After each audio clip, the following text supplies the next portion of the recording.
Today Kitchen Garden ki update amatang pizza ke मैं पुनः पुर कुमल लाइन आक्रम जरी मैं कोई रे वीडियो सुलाई तो का एक तो हो रगे सीजन हवाई करीबा इन में दो काउ रे बीन्स ने हम मिंग हाई है ते नेशन आई लेटेस्ट पंबी दुने लोई लोई रे नेशन नुक्सिदाक दुने इन पाक पी दुने हंजन जन उतपय वाना तब लाइतम न दम उत्ताब उपाय नाय लाइट्रे अदगी सीजन खमेन असिन बदुने बको खमेन असिन बदो पाले अममम तंगोइतासु पाले अइना वाना तौगिबगी महेदी फंगजरे मैम अदना मैम से दुम थामिनसे मसीम दाइसु बॉक्स मसादनी दा केमते उपाले पोटेटो खगा सुम थारिने अदना पाले सिदैदसु पाले अयामनदि पाले सिजना नापाक पिनिको सिजना नापाक पिने येंदेम सिना सीरीज परेंग अमनिको नसि येंदेम दुनेको सिजना दो सिदासु खमेसु म पाले स्माइल खमेसु म स्माइल लोइ पाले परेंग होइना नाम सुमिंग लगे सिजना नुक्सा साबने जुको पानगम देबे याम ति वाय बको स्माइल लेरे स्माइल खगा थाबने नुक्सा जिना पानगम दबने अदुकि मति वाय दो खदा खदंग दि पानजरे ngasi नोंग खर सुबदे पामबि जि खर ते खाले न तदे पुरा उत मसु ओले सामन बगी को दो स्माइल सिदा जु पाले खरा दो स्माइल सुम लाय सिन नाइ चुजा हपचन बने ने यंदेम नि मसिदा खतम खजरे को याम फजदे द याम नुक्सा जिना एसिना को पिदने सि खगदि चाउजरे मुलेन थले आइन तुम खगा दो स्माइल सिदा सौग्रीम जो होरे माइ तौरे दो स्माइल खमेन असम जो स्माइल आबो लेगरे माइ परे अदगिदि सोमना कंदना खमेन ने सि खमेन दो खमेन थाबने दो यम चाउग्री सि बॉक्स अपिपद थाबने हम कन चाउ देको सि खगदि फजरे सि जो अदो चाउर कानदि कनो तोंगमदे अदो सिदैद खमेन असम बॉक्स मस बॉक्स द थाबदु सिजु सिगी खमेन दिस बॉक्स तमु ओनथोक पिरने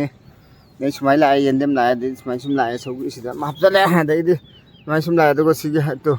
कोइ सिदा दि सिलोक सौगुरि हायबको सम पान द हैना हैना बनेको हैना बनेको सिलोक सौगुरि सो हैने खंगे हैना जो हैने यानम ताद अदम पंगेंग येंगिने स्मे स्माइल लेरे अदगिदि स्माइल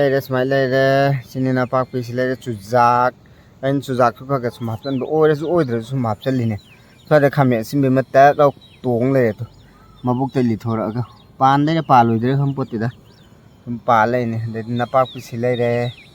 नैसिना कोबी सिगी हंगाम जुजु लीरे ए कोबी दुने सिजा अन इसिंग वातना अम तौ याद्रे नै मफम चादो बॉक्स लेतबगा नैसि खमेन पालेबको पिकमनदन को सिदा थाबनिना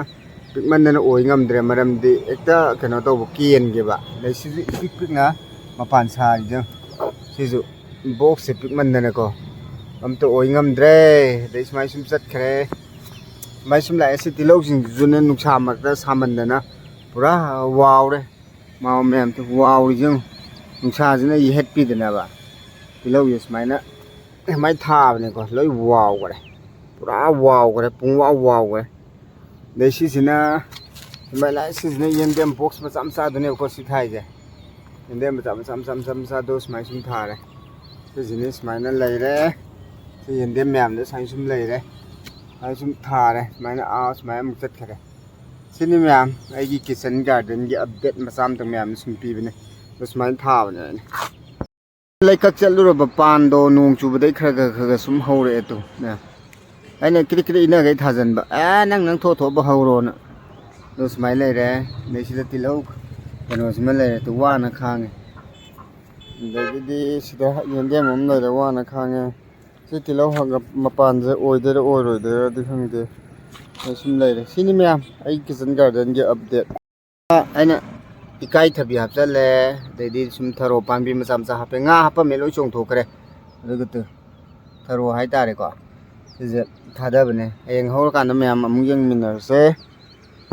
किचन गार्डन की अपडेट मैम नगर लेते अदुना मैम वीडियो से मतंग साजु लोसिनगे मैम बाय बाय मथंगी नेक्स्ट वीडियो दो उनरसे।